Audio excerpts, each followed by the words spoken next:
In 2010, the Institute for Justice and Reconciliation celebrates a decade of building fair and inclusive societies from the ruins of conflict and political oppression in Africa. Born in the wake of the Truth and Reconciliation Commission in South Africa, the IJR sought to continue the task of promoting justice and reconciliation. Quite rightly, the TRC had not dealt with everything, and so it was important to have something like this institute reminding all of us that reconciliation is an ongoing process. We planted a seed. I think the DNA, if you like, of that seed that was injected into that seed was the need to balance justice and reconciliation. If you have justice alone, it could degenerate into a notion of an eye for an eye and a tooth for a tooth and revenge and victor's justice and all that. If you had reconciliation alone, well, it's a joke. It's irrelevant. You've got to balance the two. The Institute has grown exponentially over the years, and we work now in 9 countries. We run 20 projects in 9 countries in roughly 4 key areas: community, training, education, policy advice, and also research and analysis. And in all these areas, I think our work has qualitatively improved. If one reflects on the 10 years, there's obviously a number of milestones that stand out. I think every year that when we've awarded the Reconciliation Award, we can call that a milestone, a highlight for us, because every recipient of the award teaches us a unique dimension of this very difficult to understand concept called reconciliation.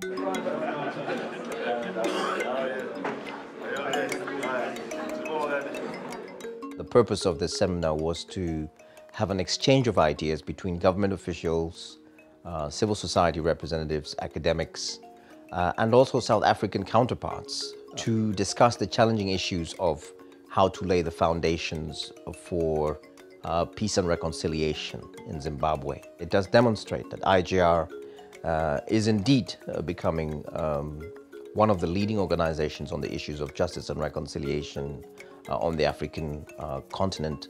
I think they have a very good Zimbabwe program, and they organized a number of meetings, they convened a number of meetings. They were also very useful in bringing activists together here in South Africa as well.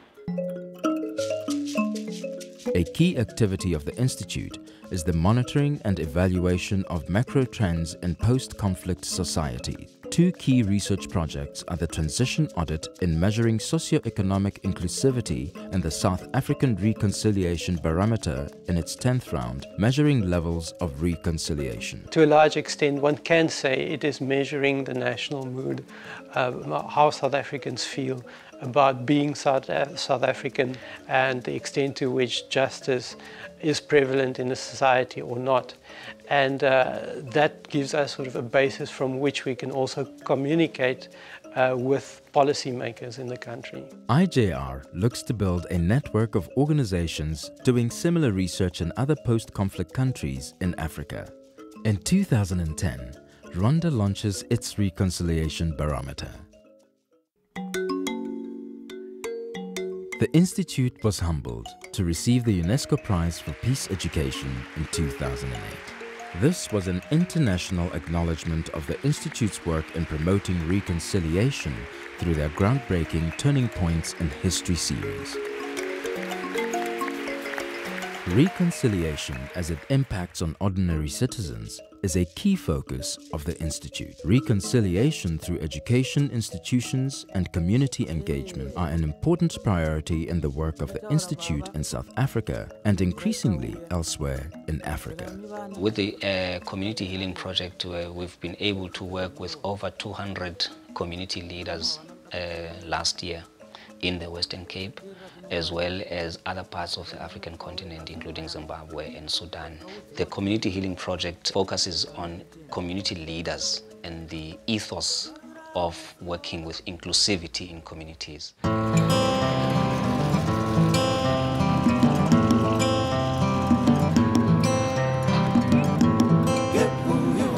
Yes, you are here at DAF, plus minus, I should say 60,000 people and more.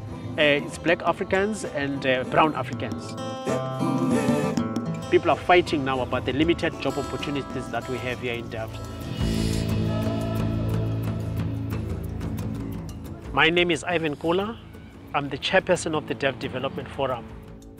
I went to that workshop, run by Institute of Justice and Reconciliation.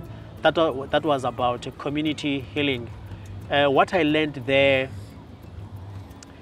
is that, first of all, in order for one to be able to reconcile with somebody else, you need to start with yourself first. When I looked into their CDs, those CDs were reliving, the apartheid era, so it triggered something. Some of us, cried and so on, etc. But at the end of the day, it was for a common good, so that people thereafter are able to live together after they have just, offloaded, this baggage. My biggest dream in this country is that all of us here in South Africa, with our different shades and what have you, live together in harmony in order to grow this beautiful country of ours. Because now, if we look to one another through the eyes of color and what have you, we are likely to destroy this country. So we need to build this country, the economy of this country, and I believe together we can do it, The issues and the topics that we cover in reconciliation and reconstruction debate in South Africa are very sensitive issues, and finding ways that can make it easier for people to speak from their heart about the past and the present and the divisions that they have in the present. What we find is that the Institute is increasingly playing a much larger role in Africa. This is through requests that come from our partners in Africa. And so IJR has now increasingly Pan-African profile. And what we do essentially is to share the South African experience of the TRC, to share South Africa's experience of reconciliation. It's a very challenging environment in which we work. These are fragile states, but because the organizations that we work with are extremely committed to what they are doing, because they have a wide reach, we know that what the Institute imparts, the learnings that are imparted, will be shared. We have so much potential as a continent. Without peace, there cannot be development. If I think of the future of IJR, I think of an organization that will hold on to its core values of both excellence in what it does, but also a certain ethos of how it treats its own staff and the stakeholders and the people, the partners it works with out there. I see a world-class African organization that thinks through justice and reconciliation with sensitivity to the African context. Its voice is heard, not just in South Africa, but throughout Africa and throughout the world, as the UNESCO Peace Prize awarded to it last year attests. It has wonderful publications, high-level publications, but speak of common problems, ordinary problems, but in profound ways, in very challenging ways. My stepchild has grown to be an attractive adolescent.